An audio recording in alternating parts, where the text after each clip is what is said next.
When I decided I wanted to buy a scooter, I was absolutely shocked at how much more a Vespa is compared to every other brand of scooter that I was hearing was a quality brand. No matter what engine size I was looking at, they were a lot higher. I had no desire to spend any more than I needed to, so I did some research. I really wanted to know what exactly I'd be getting if I decided to fork out the money for a Vespa. But if you hang around to the end, you'll actually hear my opinion on whether a Vespa is worth it or not.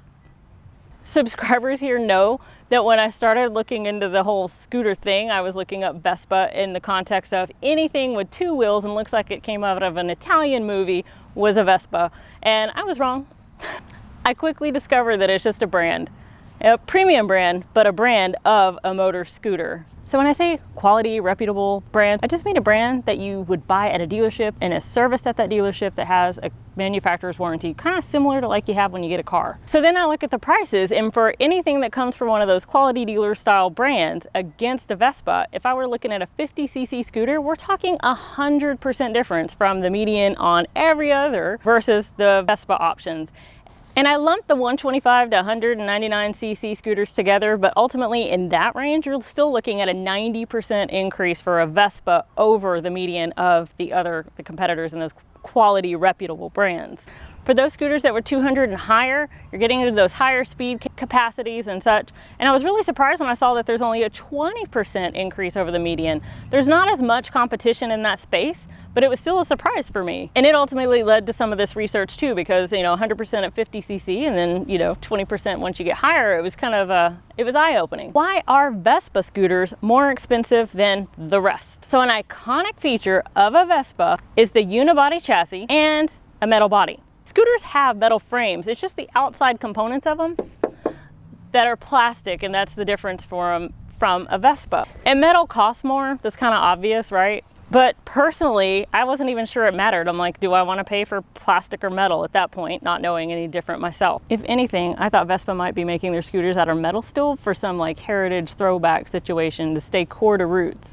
But then I rode a Vespa, but it turns out I was wrong. The ride is much smoother. I finally broke down and test drove a Vespa, and I was completely surprised. The ride is very, very different. The Vespa scooter is literally smoother. It's a more unique ride, and I'm gonna call it spirited, just for lack of a better term. It's one of those you gotta experience it. But from what I was told, that unibody, steel frame, the whole situation is part of what makes that ride so unique. So unless you're gonna get an all metal scooter, which not a lot of options in that space, that's a unique to Vespa experience and part of why it's so much more expensive. Another standout thing for me is that there's more premium features in a Vespa than what you'll find in some of the competitors. So like I'm here with a buddy kick, and I have limited movement like in my mirrors here.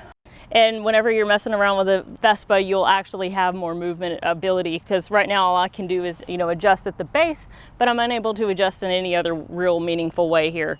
And putting a scooter on a center stand does not feel intuitive. It's something that I had to kind of learn, and it was a little quirky. But if I compare putting this about 225-pound buddy kick on its center stand versus a 350-pound Vespa GTS, it's a much smoother experience altogether. And I'm telling you, it's quirky putting a scooter on a center stand when you're not used to it. And it was just like butter compared to my experience even with the buddy kick. Most of my riding experience is on this buddy kick. It's a great scooter. But when I hit bumps on some of my normal routes, it feels like I'm gonna launch off a little bit. And I'm used to these routes, so it's not a big deal. But whenever I was able to test ride a Vespa, I was not being launched in the same way. It handled those bumps a lot smoother, and I didn't even know what I was missing from the test drive to this buddy here. But when you start talking the 200cc plus, which Vespa only offers a 300cc in that range, but when you start talking 200 plus for similar riding speed needs, you're talking only a 20% difference. But as it turns out, those scooters in that 200cc range plus actually start having more of those safety features that more of even the lower cc Vespa scooters have that competitive brands don't always have, like ABS brakes. And a hard thing to quantify is that people just love Vespa. There are plenty of folks that love their brand and their model specifically, just like the Suzuki Bergman fanatics and the Kymco-like folks that follow on the channel. But I've never seen a Kymco rally. You will see Vespa rallies. And there are lots of Vespa clubs specifically across the country. So whether they're a hardcore, vintage, whatever the case is, Vespa love is a thing. So since people love their Vespa so much, something you can quantify is how much you could get for your scooter when it's time to sell it. So I went through hundreds of listings, and ultimately I discovered that for scooters that run and do not have significant cosmetic damage, Vespa scooters were anywhere from 12 to 43% higher than competitive options in the same engine size ranges across the board. So I know that that's a pretty wide space there, but again, I couldn't take into account some of this mileage and actually touching some of these scooters in the different markets and what have you. But it was very interesting. So while it's not gonna hit, if it's a 50cc, you're not gonna hit that 100% increase that you paid up front, but you are gonna make somewhere in that 12 to 43% more range compared to if you were trying to sell a Kymco or what have you. But personally, I just hope you keep your scooter until it just won't scoot. When I bought this genuine scooter company buddy kick, I knew about the metal body. I did not know about the unique ride, but I promise you I would not have cared. I wasn't gonna pay those kind of prices. I was totally new to scooters, didn't know if I would like it as much as, well, I do now, but I had no idea if I would even keep riding. So spending more than I needed to felt foolish for me at the time. So I bought that kick over 2 years ago now, and I ultimately decided that I needed more engine speed to get around the Houston area a little bit more. To be fair, I did test drive other scooters in this 300cc range, but every other one is more of that sporty look versus this classic Italian styling that is important to me.